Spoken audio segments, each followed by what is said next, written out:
our good friend, the man we had the privilege of being in Warrensburg, Missouri at the State Teachers College last August. And we were with him at Winona Lake this summer on the great 4th of July rally. 10,000 heard him as he challenged them. And we're glad this man was spared to come back to America to challenge Americans. And let's give him another big welcome, shall we? Thank you very much.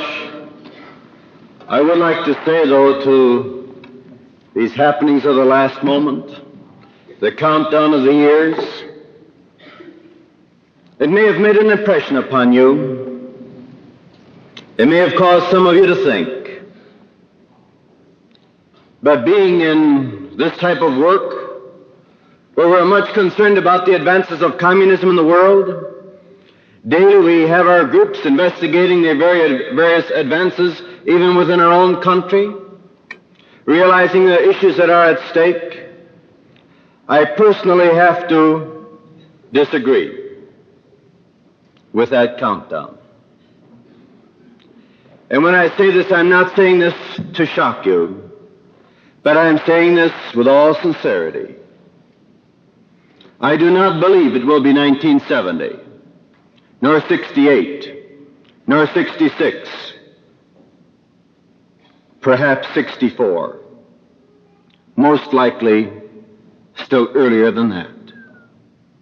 When we here in America are coming to a dead end, unless we begin to wake up and begin to work and sacrifice and be willing to give our all. Otherwise, we're going to lose.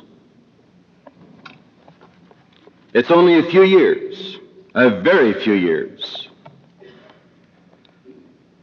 Personally, as you perhaps have heard expressed very often, unless we make some drastic changes, we probably will not have another presidential election in these United States.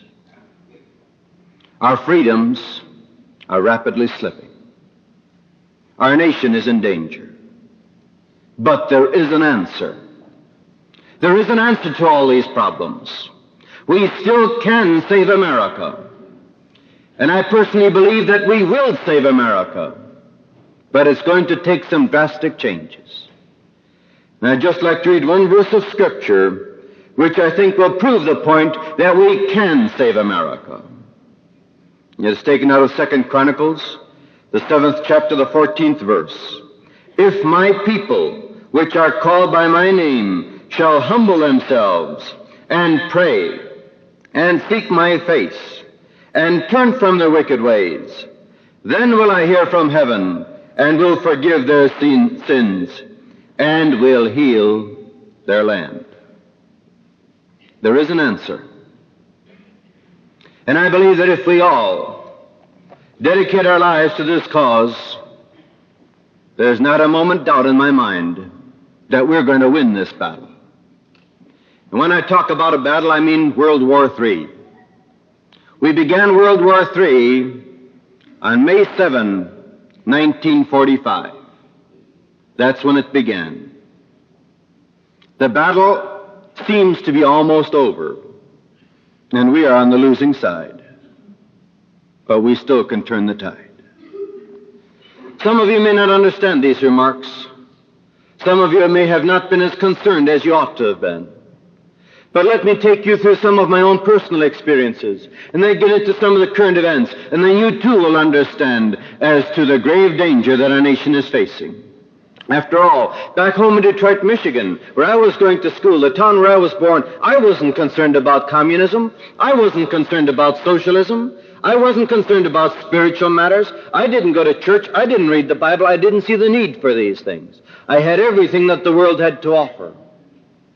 I was not even aware that while I was going to school at that time, that some of the communist socialist philosophies were already being packed into the hearts and minds of some of the kids. I was not aware of it because I did not know what socialism or communism was.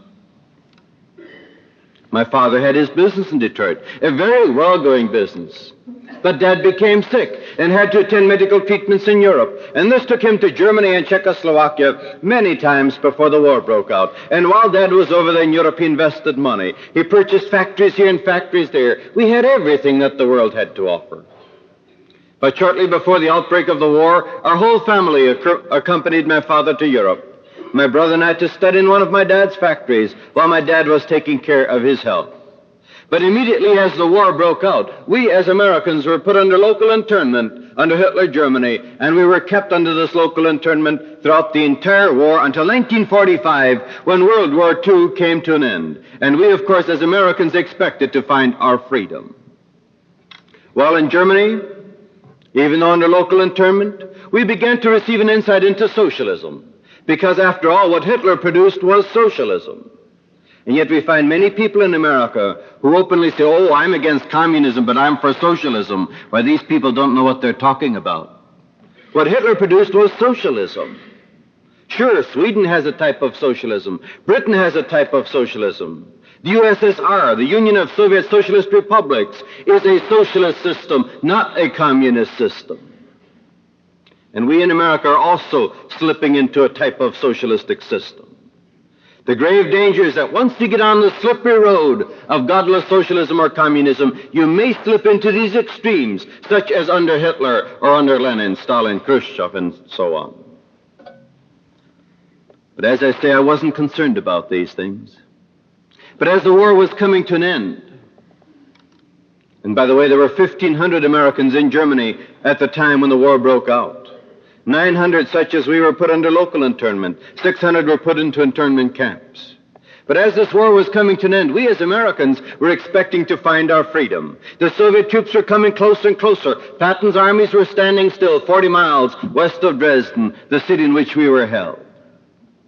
It was on the night of February 13 to 14, 1945, as perhaps some of you recall, the greatest air raid of World War II was flown, the air raid against the city of Dresden, that very city in which we were held. 4,200 American and British bombers, some coming from the British Isles, some coming from Africa, some coming from Italy, met over the city, and within 50 minutes they dropped their bombs, taking the lives of close to 250,000 people. We were there in the city at the time. We were in the basement seeking protection. The walls were shaking, plaster crumpling from the ceiling, windows blown out, roof partly uncovered, but physically nothing had happened to us. But just a very short distance away from us in downtown Dresden, the city, by the way, was burning for 3 days, but the flames were burning at the second story because there was no oxygen below. And after the walls had cooled off and the people began to open up the basements, the bomb shelters, to see who had survived or who had been killed, and as they walked into those shelters, they could see perhaps husband and wife sitting next to each other, or the others crowded in there, the baby perhaps laying in the crib, the skin apparently intact, the clothing intact, the hair in place.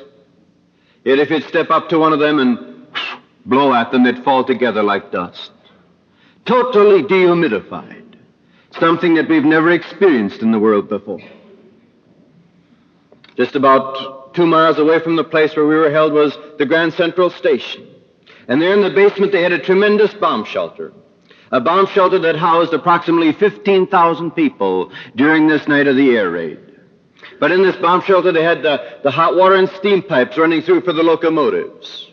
And as the bombs began to fall, those pipes began to burst, and those 15,000 people were boiled alive. And we can go on and on and on what happened during that terrible air raid. But as those that had survived were waiting for the last days of the war to come, many of those people were literally on their knees praying, Lord, protect us from the West and let the Reds come in. Because they'd never experienced these things from the Reds. They'd heard about the horrors of the communists, but somehow they didn't seem to believe them. Today America is hearing about these horrors, and again somehow today America doesn't seem to believe these things.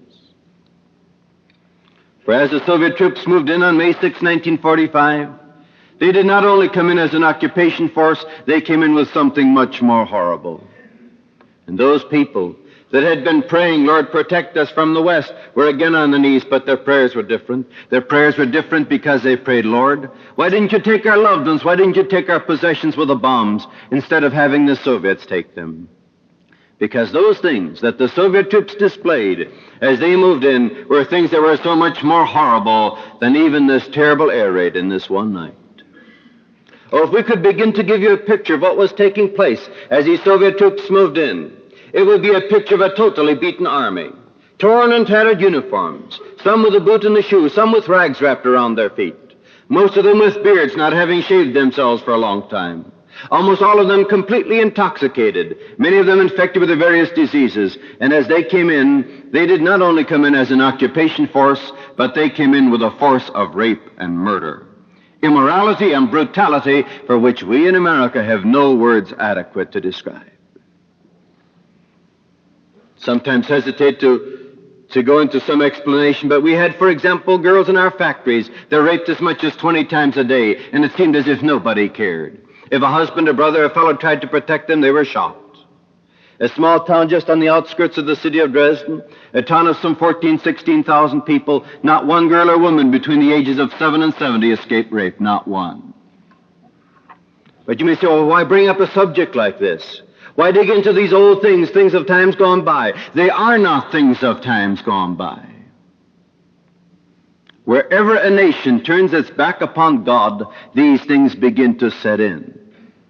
And we in America also are turning our backs upon God, saying we don't need God anymore. We can do it with social measures. No, we cannot. But while this horror was going on, we were seeking protection under the Stars and Stripes. We had contact with the American authorities in the West, and they assured us that nothing could happen to us, seeing that we're Americans and the Soviets are allies. But only 2 days later, Soviet authorities moved in, tore down the Stars and Stripes, tore them into pieces, burnt them, and arrested both my father and myself. And as Dad and I were taken away to prison, we were not the only Americans. There were many, many, many more. And if I would ask you right now, how many Americans do you believe are still in Soviet prisons today? I'm sure that the figures would be quite different. But I do not want to merely give you the figures of those that I heard of, or even those few that I saw while I was in the Soviet Union, but I want to give you the official State Department figures as to how many Americans are still in Soviet prisons today. These figures, though, were already publicized in our major newspapers across our country in January of 1954. Since this time, if I am correct, only 8 Americans have returned. These 8 Americans are Olmsted, McCone, William Verdeen, William Marchuk, Leland Towers, Homer Cox, and one other whose name I have forgotten, plus myself. As you perhaps know, the 2 men that returned recently, Olmsted and McCone, have been silenced on presidential order. They are not permitted to speak about their experiences. Homer Cox, a man from Oklahoma who came back a year before I did, began to do the same thing that I'm doing today. But he only lasted 6 weeks, and he was found murdered. The others that have returned from years of Soviet imprisonment have been re-imprisoned here in the United States. I'm the only American at the moment that has spent years in Soviet prisons and is free to talk on these experiences. Why, I don't know. But let me read these figures to you. As I say, they were publicized in major newspapers in January of 1954, and I read this article in part. According to State Department figures, the total number of Americans held by the Soviets and their European satellites exceeds 5,000. In addition to several times that number who are possible claimants of American citizenship. And then it continues in regard to those held by the Red Chinese. The average American is shocked when they hear that today still approximately 5,000 Americans are still in Soviet prisons, hoping and praying that we in the Western world may do something about their release. But somehow it seems as though we're not concerned about them. Somehow they've gone into forgottenness. Therefore, while I tell you about some of my experiences, do consider that these thousands are still going through the very same thing that I went through. Merely they are now going through this for 16 years. And I only had 9½ years of it. But at the time when Dad and I were arrested, we were taken to the Dresden prison, a tremendous 5-story prison building. The cells all around the edges, a hollow center in the middle. Dad was put into solitary confinement on one side. I was put into solitary confinement on the other side. Just a naked stone cell, the size of a large closet, a bunk, a bench, a table, a tin pan, and a spoon, with no one to talk to and nothing to occupy my mind with. And I remained in this small cell for approximately 7 months without even setting a foot outside of the door. And during these 7 months, not once a question, not once a reason, not once an explanation, an answer, or anything like that. But something happened during these 7 months that I'd like to come back to in just a moment. But after these 7 months were over of solitary confinement, I was forced to get a job in that prison, scrubbing halls, cleaning floors, passing out food, and later on, from March 1946 on, I was in charge of the office work in the prison. And while I was doing the office work, I saw everything that was going on, from the moment when they brought the new prisoners in until they sent them on to the slave labor concentration camps, be it in Eastern Germany or the Soviet Union. But I also saw how those that had been sentenced to death were executed and their bodies destroyed. All these things took place right in front of our own eyes. The youngest, by the way, that I saw being executed was a 12-year-old. But generally, when the new prisoners came in, they put them into one of the so-called KPZ cells that were designed for 1 or 2 people. And yet they packed 5 and 10, 15, sometimes even up to 20 people in one of these small cells. Some cells were so tightly packed that the people had to take turns in sitting down and standing up. There was not enough seating space in these cells. But while they were packed in them for a week, 10 days, 2 weeks sometimes, they began to ask themselves the question, why? Why did they arrest me? Why did they bring me here? Could it be because I said a nasty word about so-and-so? Or could it be because I have a relative who was so-and-so? Or could it be this, or could it be that? And of course, there were some spies amongst these people, and these spies picked up all these could-it-be's, and they were the first ones to be taken to so-called investigation, and there they spilt all this information. So that then when the individual was taken to the investigation, all the officer had to do was to read off all these could-it-be's. And the prisoner was put into a state of fright, realizing that the very things that had been working on his or her conscience were already written down in black and white. And being put into this state of fright, subconsciously the prisoner would step backward. And as the prisoner stepped backward, the officer would step forward and begin to shout and to bark at the prisoner. And the louder the officer became, the more the prisoner stepped back, until he had him against the wall. And if then the prisoner would not sign whatever the Soviet wanted him to sign, they were tortured in the most horrible way. Now this takes place in the case of a single individual, but it's precisely the same method that is being used in international politics. First, the nation is being driven into fear, and we in America have been driven into fear. Almost daily do we read about the Sputniks and Muniks and Luniks and all the other rockets and so on that the Soviets claim that they've put into the sky, and we have evidence that many of them never even have left the ground. We hear almost daily about this mighty submarine fleet which the Soviets claim to have, which is supposed to be stronger than that of any other nation, which also is not true. We hear about the sky-high education for the masses behind the Iron Curtain, which also is not true. We hear about all the changes that have taken place in industry, which also is not true. And we hear also about the tolerance of religion behind the Iron Curtain, which also is not quite so. But with these things, the average American receives the impression as though there's a mighty power developing over there ready to fall upon America. No, their power is not a physical power, but their power is the satanic power. Deceit, deception. And with this deception, they are literally destroying America. While we're looking up and counting the Sputniks and Muniks and the rockets and all these other things, they are undermining family, they're undermining morals, they're undermining education, they're undermining loyalty in the armed forces, they're undermining the Word of God. Everything that we believe in America is being undermined while we're looking towards the possibility of war, which the Soviets do not even intend to have. But back there, in this prison, after seeing these things for 14 months, I was sent on to the concentration camps of Mühlberg and Buchenwald. Camps that many of you have heard about. Most notorious camps under Hitler, but even more so notorious under Stalin. While I was in Germany, we, as well as did the Germans, knew about these concentration camps. We knew about some of the horrors that were going on.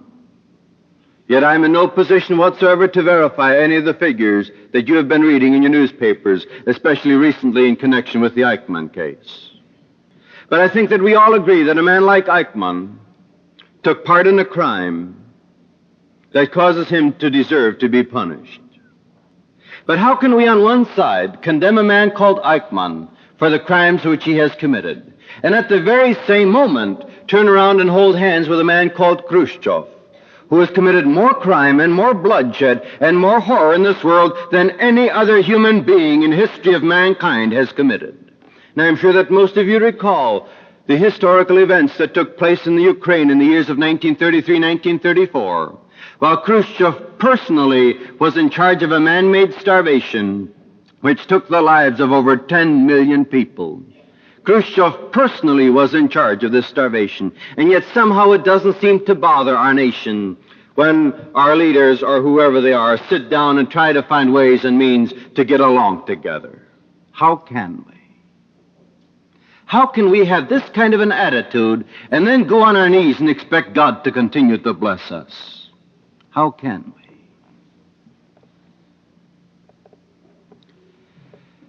But after being separated from my father in Buchenwald, I was taken to prison, sentenced, and shipped off to the Soviet Union. The sentence was not a sentence such as you perhaps would imagine. I did not have a judge. I did not have a jury. I did not have a trial of any kind, not even a word of accusation. All I received was a small piece of paper stating that I had been sentenced by the Troika in Moscow and had received 15 years of slave labor. And with this sentence were packed in Stalopinsky prison cars, shipped through Poland, Ukraine, White Russia, Russia proper, stop off in Moscow, and then straight up north, high into the Arctic, into the camp area known as Vorkuta. I'd like to stop off in the city of Moscow, if I may, for a moment. Because, after all, we hear so much about this city. We hear about the Baptist Church, we hear about the subway, the skyscrapers, the university, Gorky Avenue, Red Square, Lenin, Stalin's tomb, and all these other things, but we hear so little about prison life. And yet prison life in Moscow is a vital factor of Moscow life. As you perhaps have heard or perhaps have missed, in downtown Moscow, they today still have three of the major prisons of the Soviet Union: the Lubyanka, the Butyrskaya, and the Krasny Prest. The Lubyanka is the prison for high political officials. Stalin's son has been held there now for many, many, many years. Olmsted and McCone, as you recall, were also held at the Lubyanka. The Butyrskaya is a dress-up prison, a prison where they keep people where they're not exactly sure as to what is going to happen to them. Rumors went that Francis Powers was held at the Butyrskaya before he was shipped on to the prison of Vladimir, the prison of Alexandrova in the city of Vladimir. But then the third prison, the Krasny Prest, the one I was taken to. A tremendous prison. Thousands of prisoners there. Thousands going in every day and thousands going on to the various slave labor camps every single day. But while I was there at the Krasny Prest, we had the opportunity each and every day to go up on the roof into a large cage and to walk around to take a deep breath of air. There were some 250 to 300 men walking in a circle. And often as we came close to the wall, we'd stand on our tiptoes and look down to the city of Moscow, just out of curiosity to see what Moscow looked like. But there was something much more shocking to see, and that was in the cage immediately next to ours, a cage of similar size, approximately the same number of prisoners, but these prisoners were youngsters, and I mean youngsters. Boys in the age of 6 to 12, sentenced 10, 15, 25, and lifetime prison. Not necessarily juvenile delinquents, no. Some sentenced because they made a joke about some high official in the communist government. Some perhaps because they had not fulfilled their duties as far as work was concerned. Some perhaps for crime. But after seeing this for 3 days, we were shipped 1,400 miles north-northeast of Moscow into the camp area known as Vorkuta. Vorkuta is a high plateau, high mountain ranges on the west, the south, and the east, only open to the north, to the Arctic Ocean. Just across a few miles of water lies the island of Novi Zemlya. And as you perhaps recall, the RB-47 was shot down just off of the coast of Novi Zemlya. In other words, right up there at the Vorkuta area. But up here at Vorkuta, we had a camp cluster of approximately 200 camps, a prisoner population of close to 500,000. In our particular camp alone, we had people from over 70 different nations, some kidnapped out of their countries, Others arrested as they were traveling, many of them out of armed or diplomatic services, yet the Soviets just flatly deny their existence, just as they denied my existence for 8 long years. But also we had between 70 and 100,000 girls and women up there at Vorkuta. The girls working in cement factories and brick factories, laying railroad tracks, building roads and work of that nature, while the men were working under most primitive conditions deep, deep down in the coal pits. Living conditions, too, were extremely primitive. Long barracks, half under the ground, the rest covered with snow. 6-foot wide shelves on either side, laying with our heads against the wall, our feet towards the aisle, one man next to the other. No blankets, no pillows, nothing like that. Just the naked boards.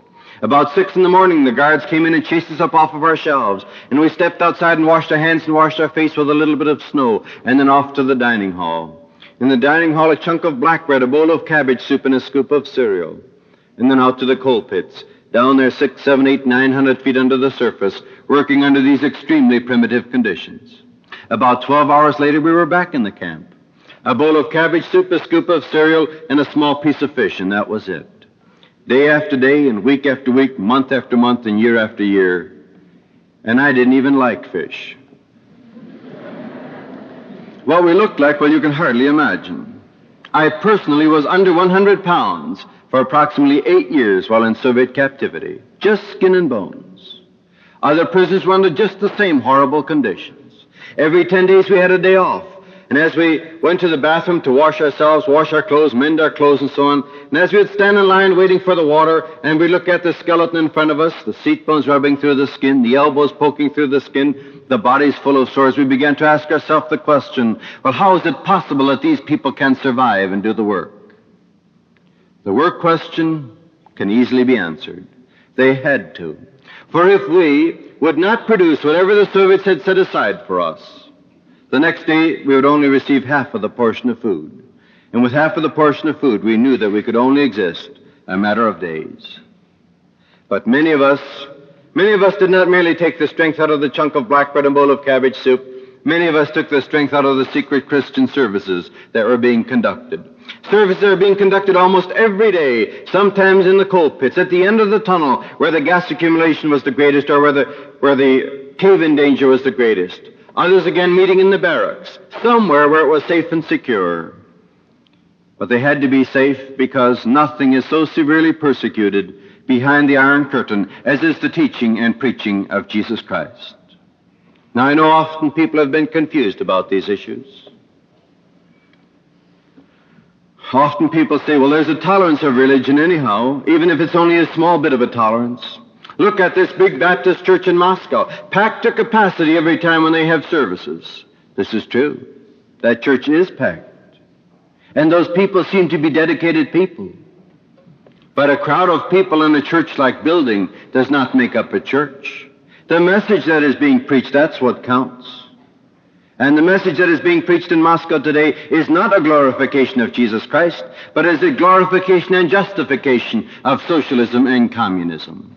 Doing as also Billy Graham said, taking a verse here and a verse there, preaching out of the Word of God, but not preaching the Word of God.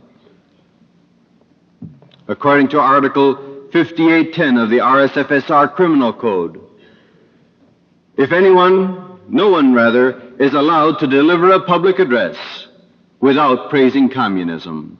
And you cannot preach Jesus Christ and praise communism at the same time. This just simply does not work. But up in our camps, their denominational barriers were dropped.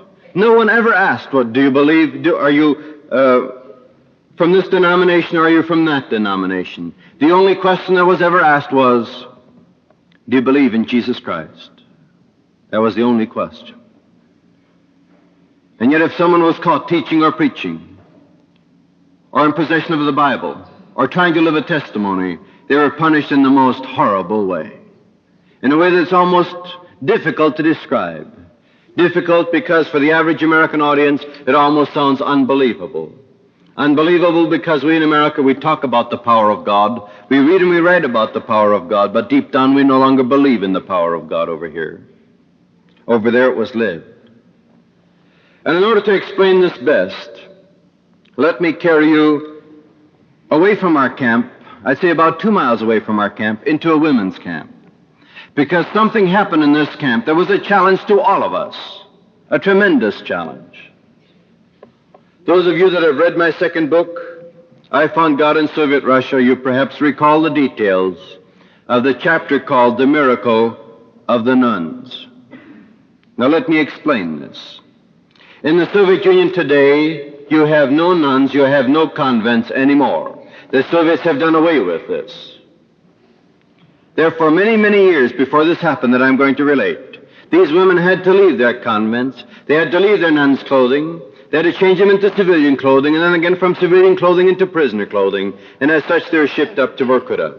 All their church ties were totally severed. They had no contact whatsoever with their former church. They became individual believers in Jesus Christ and called themselves Veriushchi. And as such, as I say, they were shipped to Vorkuta. They were sent to brick factory number 2, one of the largest or the largest women's camp at Vorkuta. And there, together with thousands of other women, they were sent out in the bitter cold to chip the frozen clay for the brick factory. And when I say bitter cold, I mean bitter cold. We had temperatures of 30 below, 40, 50, 60 below, sometimes 70 below, and on a very few occasions even lower than that.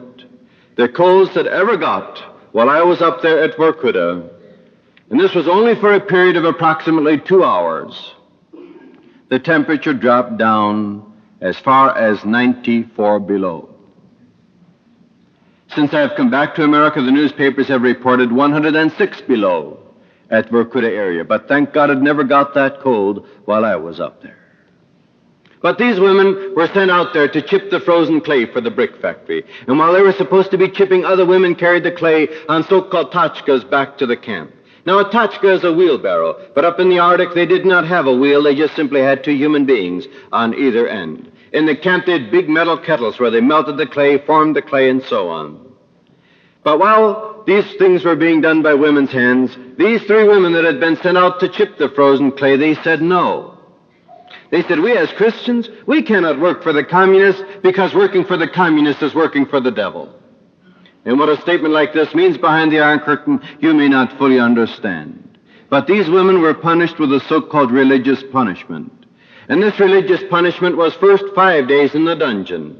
And the dungeon is a totally unheated cell. Now this, humanly speaking already, hard to understand how a human being can survive. But not only were they in this dungeon for 5 days, but during these 5 days they only had 2 warm meals, and they were chained against the wall with their wrists and with their ankles and a concrete block between their legs for 5 long days. But they survived. And they were taken back out to the clay fields, but they still said no. And so one punishment after the other was poured out over these women. I've never seen an American straitjacket, but the Soviet straitjackets are made out of cotton. They take the hands and the feet of the individual and tie them together behind the back. And then they put this cotton jacket around and tie it as tight as only possible. And then they pour water over it so that the cotton shrinks. And these women passed out just the same as anyone else would pass out. And as they came to, they still said no. And since nothing changed their mind, the chief of restriction of this women's camp, a man by the name of Antrachkevich, he gave orders that these women be taken out to a small hill outside of the women's camp and out there be exposed to the sub-zero temperature so that either they would freeze to death or they'd be willing to go back to work. These women only had prisoner clothing on, a cotton-padded jacket, cotton-padded long pair of pants, linen underclothing, a square piece of cloth called the partyanki, which they wrap around their feet, handmade caps, handmade mittens, oilcloth shoes. But they were taken out there by guards clothed in sheepskins and fur coats and felt boots and so on. And as they reached the spot where they were supposed to stand those 8 hours while they should have been working, they didn't just simply stand there and freeze. They went on their knees and they stretched their hands towards heaven and prayed and prayed and prayed and prayed and prayed those 8 long hours. And when the time was up, the guards took these women back, and what do you suppose happened? The guards were punished, because it was not conceivable that these women could have been out there without some kind of protection. So the next day, new guards took these women out. And the third day, exactly the same thing happened. And when I came back to America, and I read in my Bible, in the book of Daniel, in the 3rd chapter, about the 3 Hebrew children, Shadrach, Meshach, and Abednego, it's almost exactly the same example. Merely here the Bible says that the fiery furnace was heated 7 times, and up there it was the sub-zero temperature. Because when these women came back that third day, the officers and guards were lined up in that camp, wondering to see what these women would look like, because they sent their best guards out with them. And as they saw these women come back, still without a sign of frost in their bodies, not even seeming to be cold, the officers and guards began to tremble, because they for the first time saw something that was greater than communism, something that could resist communism and get away with it. And this went like a flash fire across the slave camps, because this is what the prisoners wanted. They wanted to have this something that could give them the strength to resist communism. And we in America, we have our Bibles, we have our churches, we have our Christian organizations, we have Youth for Christ. We have this one weapon that can protect our nation from communism. But our nation is turning its back upon it, saying we don't need God anymore, we can do it with social measures. No, we cannot. These women are still there today. Or should I say they were at least there last year? For it was last year that I had the last notice from the camp. The note was very brief. Just a few words of greetings, and then on the bottom, Johnny, nothing has changed. Nothing has changed. The same conditions that existed while I was over there in 1955 are the same conditions that are existing today, 1961. Communism has not changed. Don't be deceived. I know many people are carried away because of some of the reports from the red carpet tourists, stating that everything has changed over there, but it has not. I know there's a question as to how many slave laborers are still in existence in the Soviet Union. We know that today still 125 major slave camp areas are still in full operation. According to the American Federation of Labor, a booklet that they put out not too long ago, they state that the slave labor population in slave labor camps in the Soviet Union is perhaps as high as 15 million. This is what the American Federation of Labor says. A religious body recently made a survey, and they came up with 17 million. According to the Russian and Ukrainian underground movements of Vlasovцы and the Banderovцы, and verified by the present NTA, anti-Soviet underground, the slave labor population today is still 28 million. But be it 15 or be it 28, it's a disgrace in the sight of God. But up there in Vorkuta, I began to learn to read and to write the Russian language. And as I began to converse with the others, began to read the Soviet newspapers, I began to receive an insight into some of the happenings behind the Iron Curtain. Almost daily new prisoners were coming in, some from other countries, some from the Soviet Union. Those from the Soviet Union came in from just about all walks of life, some out of the defense plants, some from jet training bases, some from high schools and colleges, a few even out of the Kremlin, most of them from the farms, and as these people would come in for 3 or 4 weeks, they wouldn't talk to us. They'd be afraid to talk. But then they'd begin to open up. And they'd tell us about family life. They'd tell us about church life. They'd tell us about education behind the iron. They'd tell us what type of armament they were producing. They'd tell us how much they were producing. They'd tell us about the split in the Communist Party, the 3 different directions that exist there today. They tell us about the other developments in the atomic experimental plants and so on. They tell us things that they never dream of telling to anyone else, as long as they were not in the slave labor camps. But also while I was up there, I had the opportunity to talk to some of the engineers and officers, high Communist Party members, guards. And these people, too, just merely verified everything that these other people had to say. We can go into many statistics, and I don't know if it would be worthwhile even to use the time for this. But just let me refer to one example.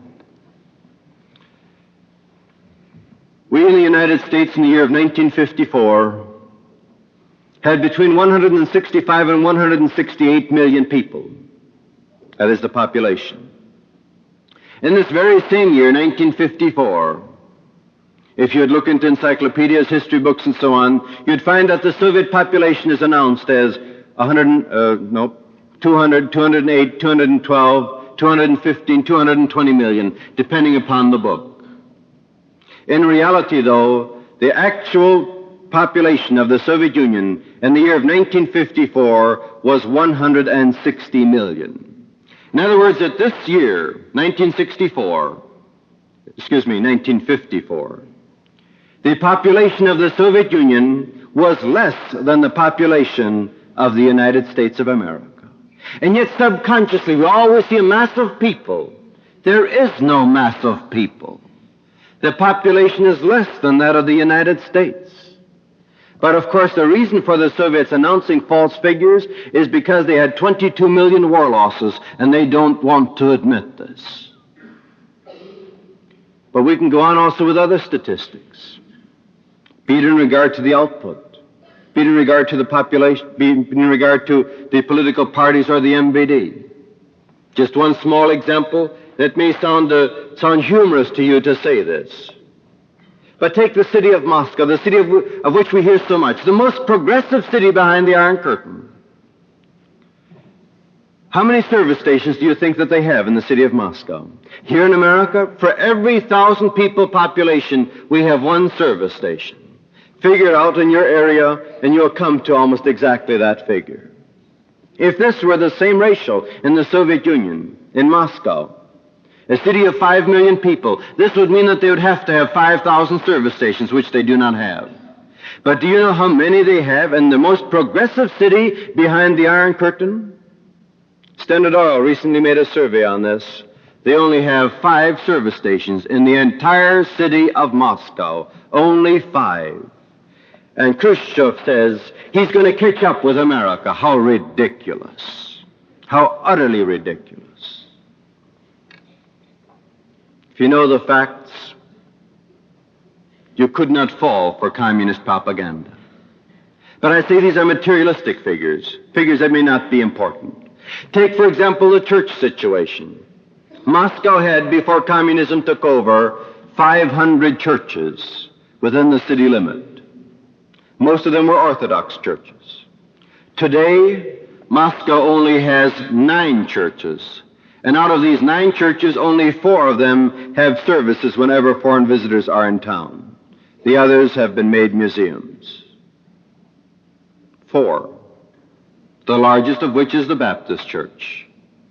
The second largest Protestant church in the Soviet Union is the church in the city of Kharkov, a seating capacity of 60. And they call this religious freedom behind the Iron Curtain.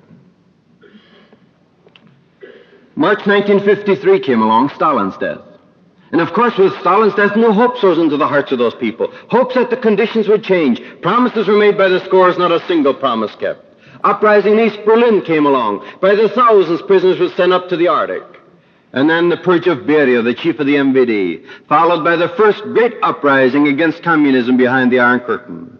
The first great uprising, which began at Vorkuta with 100,000 prisoners, putting down their tools and saying, no, this far and no further. We demand our rights, we demand freedom. The uprising rapidly spread on through the various areas of the Soviet Union.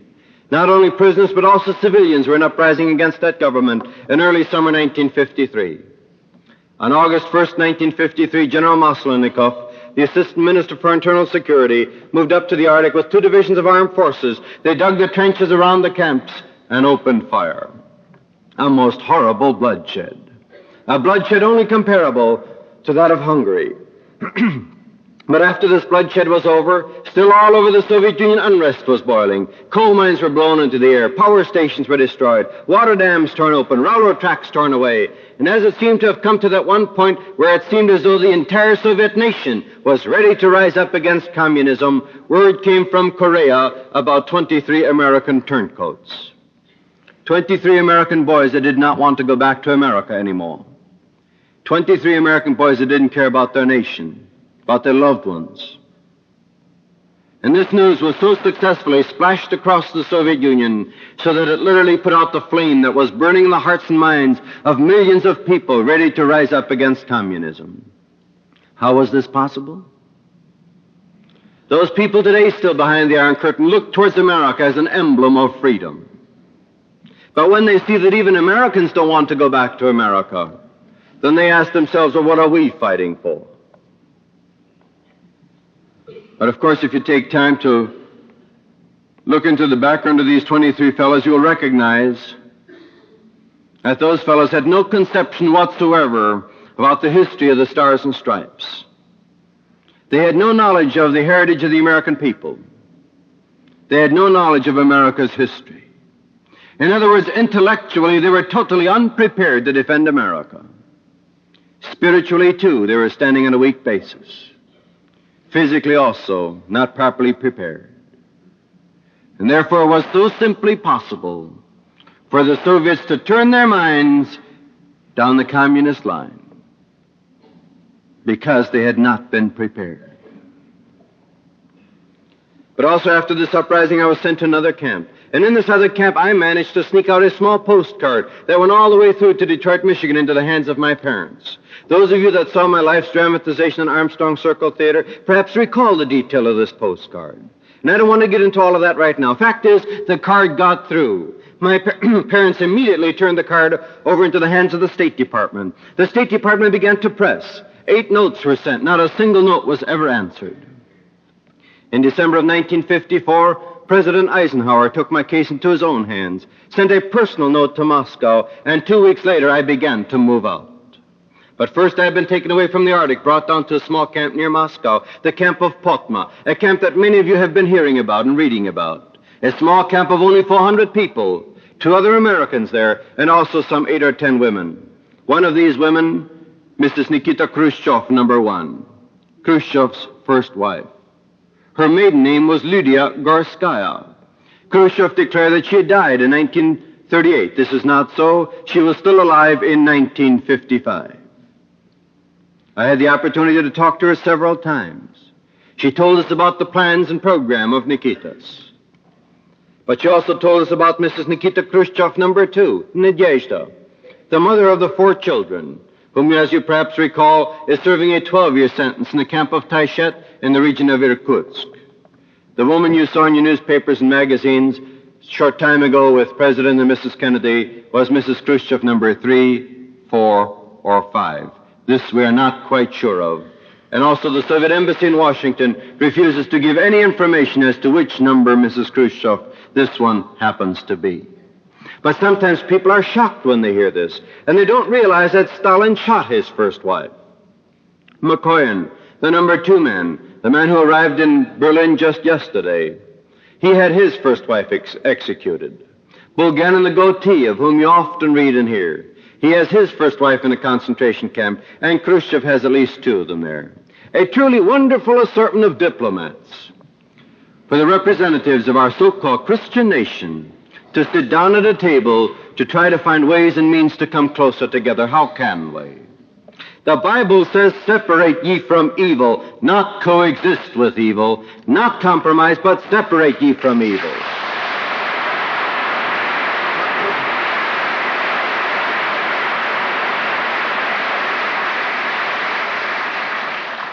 But of course, many people say, oh, if we'll break off diplomatic relations, this would mean war. No, it would not mean war. The Soviets are not prepared for a war, and the positions that they have today have occupied do not permit them to advance as far as military forces are concerned. They have to draw back, and therefore they're antagonizing the West, so that the West perhaps would threaten with war, so that they can move back with a tremendous propaganda machine in operation. For the sake of peace, we're moving back, which would make the West look ridiculous. No, if we want to take a stand, we have to take a stand all the way and disregard the remarks that the communists are making.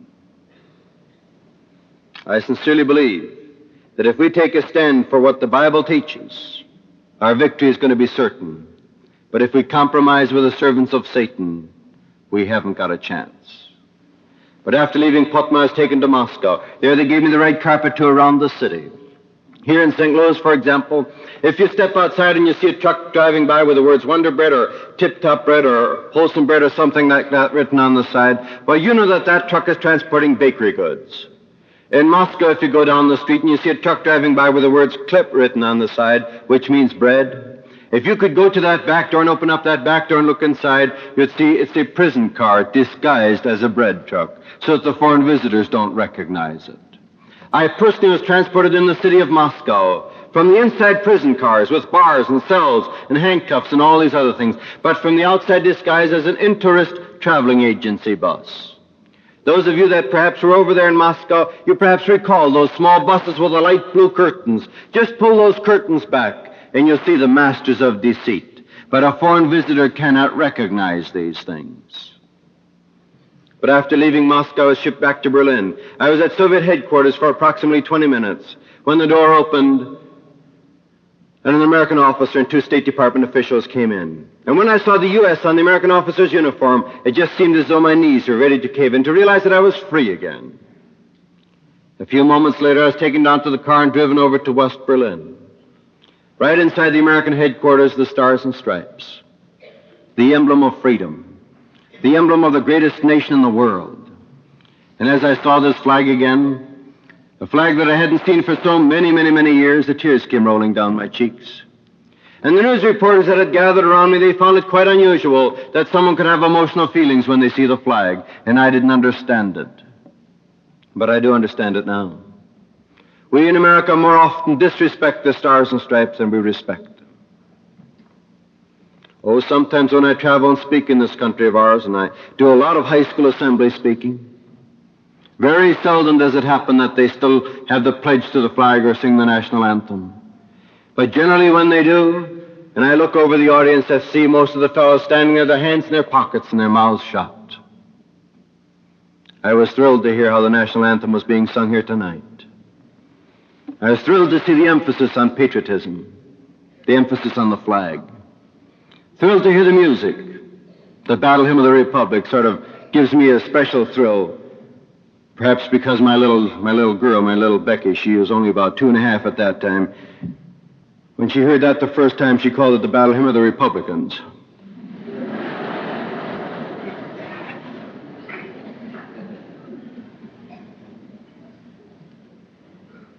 But after leaving Berlin, I was flown to Washington.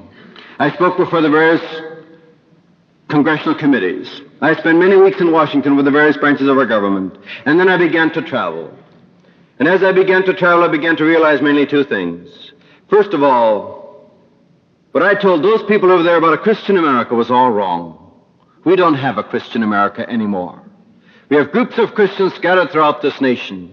But as I go down the major streets, see some of the signs in front of some of the shows, see some of the magazine stands, watch some of the programs on TV, it's the most horrible example of a so-called Christian nation. But I also had to recognize that many of the things that Hitler brought into power in Germany and communism brought into power in the Soviet Union are things that are beginning to grow right here in our beloved United States, basically based upon these socialist communist philosophies of wanting something for nothing. This man-made security business, false promises. There is no such thing as something for nothing. There is no such thing as man-made security. The scripture so often quoted, "The Lord is my shepherd, I shall not want," has literally been changed in America and today reads, "The state is my shepherd, I shall not want." Looking towards government instead of looking towards God. How can we? But everywhere I went, the people began to ask me, what was it like over there? How did they treat you? How did you survive? And this last question, how did I survive, is the most important, because you too soon may be asked this very same question. And I can only explain this in one way. I could put it in one word, but some of you may not understand this. This one word would be God. God made it possible. But let me explain this just in a moment or two. For as I was back there in that prison, that very first prison I was taken to, where I was in solitary confinement with no one to talk to, on July 28, 1945, that entire prison, 700 people, went throughout the whole day without anything to eat. Most of these people already had been starved down to skin and bones from weeks of inadequate food. And as they went throughout this day and it was time for them to lay down on their bunks at night, most of them began to knock against their doors and they began to call and to curse and to scream and to beg, but nobody seemed to care. The guards didn't. But that night, as it was time for me to lay down on my bunk, I had a problem. And my problem was that I have the right to turn to God and ask God for food and for freedom, while all the years in the past where I had such a wonderful life, I didn't even take time to say thank you for it. I just took my blessings for granted, just as perhaps even many of you take your blessings for granted. Well, I tried. I prayed in a very simple way. I asked the Lord for food and for freedom, and somehow I felt confident that I was going to receive these things. But the next day came and there was none, and I was disappointed. Disappointed, but I prayed more seriously. I complained to the Lord how hungry I was, how innocent I was, that the Russians had no right to do this to me. But the third day came and there was still no answer to prayer. And I was so disappointed and so discouraged that I said to myself, well, it's useless for me to pray anymore. It seemed as though the Lord had slammed the door into my face and didn't care to see or hear me anymore.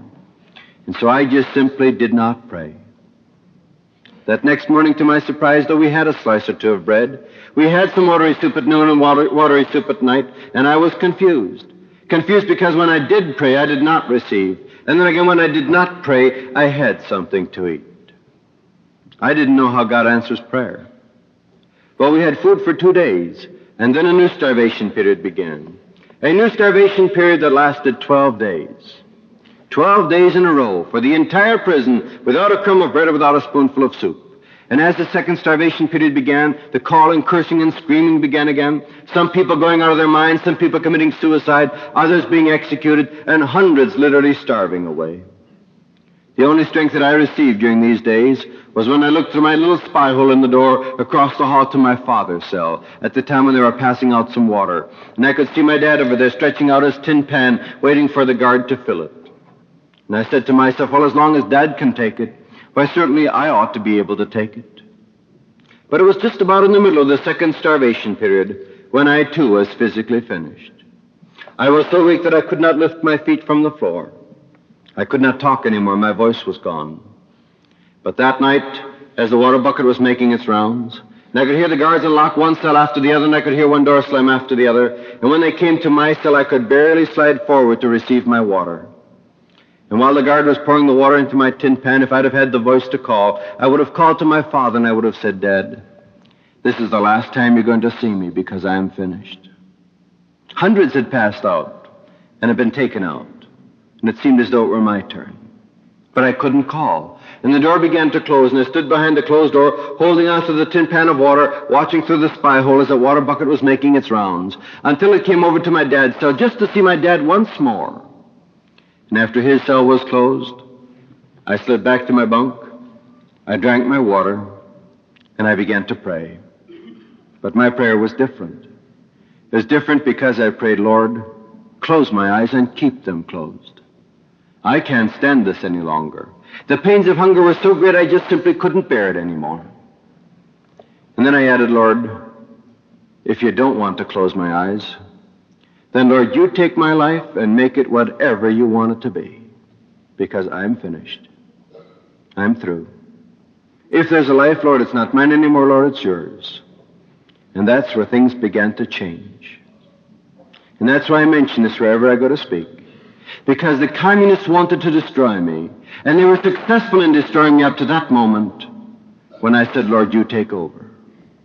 Out of those 700 people in that prison, only 22 or 23 survived, that was all. Just a handful. 670-some died, committed suicide, or were executed. Today, the communists want to destroy you. They want to destroy America. They want to destroy anything and everything that is good in this world. Unless we can get our nation back on its knees before God, the communists will get our nation on its knees before communism. There is no in-between. Either we're going God's way or we're going the communist way. There is no in-between. There is no neutral ground. God says, who is not with me is against me. Either you're serving God or you're serving evil. And when you're serving evil, you may not even know it, but you're aiding the communist cause. If there's a businessman here tonight, and your business is contrary to the Word of God, you're destroying America. And perhaps totally unwillingly and unwittingly, you're aiding the communist cause. If you're teaching something in a school, and it's contrary to the Word of God, beware, you're destroying America. When our forefathers created this great nation, they gave us a constitution, they gave us laws, they gave us a society that was based directly upon the Word of God. Today it's gone. Today we don't take time to consider these important things anymore. Just a few months ago, I spoke at Valley Forge, Pennsylvania, the place where freedom began for America. Just across the hall where I was speaking was the so-called Butcher House, the place where George Washington's troops were taken care of as they had been wounded or had frozen members of their bodies. Down the road a little bit was the ammunitions building where they made the musket balls for the battle. George Washington was standing out there with 12,000 men. But 4,000 deserted to the British, and another 4,000 were killed in battle. And only having 4,000 men left, ammunition cut off, food supply cut off, George Washington too felt it was useless, it was hopeless. And so he went back to his tent, which is still there today, and he wrote his resignation to Congress. And after he wrote his resignation, he walked through the camp and tore the letters away from some of the soldiers that had been writing. Letters of despair, no hope. A mighty enemy, no food, no ammunition, bitter cold. But that day, too, he tore the letter away from a 20-year-old who was writing to his grandmother, the only loved one that he had left. It, too, was a letter of despair, but at the bottom of the letter were these few lines. But as long as we have a George Washington, we're going to win this battle. And as George Washington read these lines, he went back to his tent. He tore up his resignation, and the battle was won. Today we don't have a George Washington anymore. We don't even have the spirit of Washington anymore in America. But if we turn our backs, we haven't got a chance.